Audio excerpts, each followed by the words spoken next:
Hi guys, my name is Christina. I'm a nutritional health coach and a nutritional therapist, and I upload delicious recipes, nutritional and lifestyle tips every week. If these are topics that interest you, then do hit the subscribe button to be notified when a new video goes live. In this video, I'm going to share something that you have been asking for quite a long time, which is sharing my thoughts as well as some scientific facts about intermittent fasting.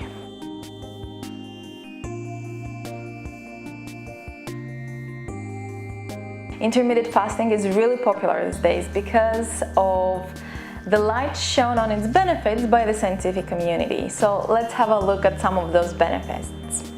First of all, people that go on intermittent fasting have seen that they lose weight much easier and also can maintain their weight in a much easier way. There's also reduction in insulin resistance, which means that your risk of developing type 2 diabetes decreases. That's good. And also there is a reduction of inflammation because the body initiates cellular repair process, removing wastage from the cells. And also some research on mice have also shown that it protects, it can be protective for cancer-related diseases.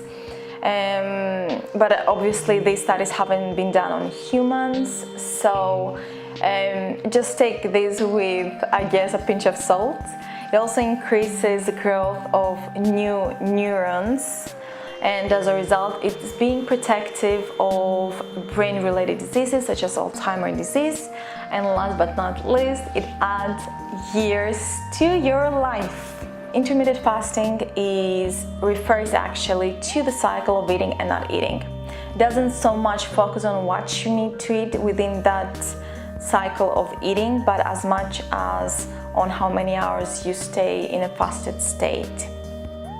There are three ways that are very popular with intermittent fasting. One of them is the 16-8 rule, where you fast for 16 hours and you eat within a window of 8 hours.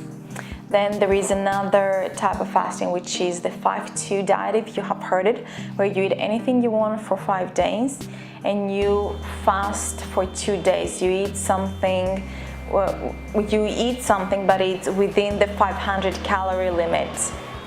And then the last type of fasting is eat stop eat, which is basically you eat for 5 days of the week and you fast on 2 days of the week, so you don't eat anything for 24 hours. So for example, if you eat your dinner at 7 p.m, you don't eat anything until the next day at 7 p.m.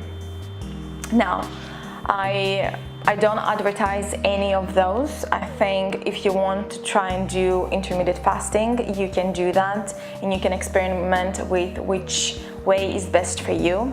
But also intermittent fasting can be done very easily by fasting for 12 hours, which I think is much easier. So when I usually work with clients, this is what I recommend, making sure that you stay at least fasted for 12 hours. So for example, if you eat dinner at 8 p.m, your breakfast, the earliest, I guess, time you can eat breakfast is at 8 a.m. So you leave 12 hours. So that way you still benefit from intermittent fasting, because some people might feel that it's a little bit of a stress to their body, and we don't want to do that.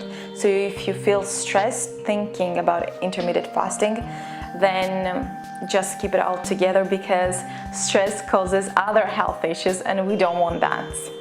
But do challenge yourself a little bit. So you can start with 12 hours, which is highly recommended. And if you see that you can stay fasted for longer, you can experiment with that too. But take it as an experiment and not so much as something that you need to do. In my life, for example, right now, most of the time I do 14 hours of fast. And only this week I'm experimented with 16-8 rule, and this is just for research purposes.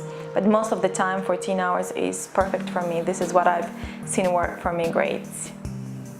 so you can find what works for you. And do let me in the comment section if you do some type of intermittent fasting and how does that work for you. It would mean the world for me. And if you like this video, then do show your love with a thumbs up. Share it with your friends. If you want to connect with like-minded people, also you can join my Facebook group called Health and Happiness for Life, where we share our knowledge, what has worked for us, what hasn't. It's a great community. It's a community that supports, and it's a community that you can also use for accountability. I also will provide you a link for my free ebook called What Makes Us Healthy and Happy, which you can grab your copy and give it a read just to understand what are those things that make us live for a long life, and also what makes us happy at the same time. And I will see you in the next episode. Bye guys.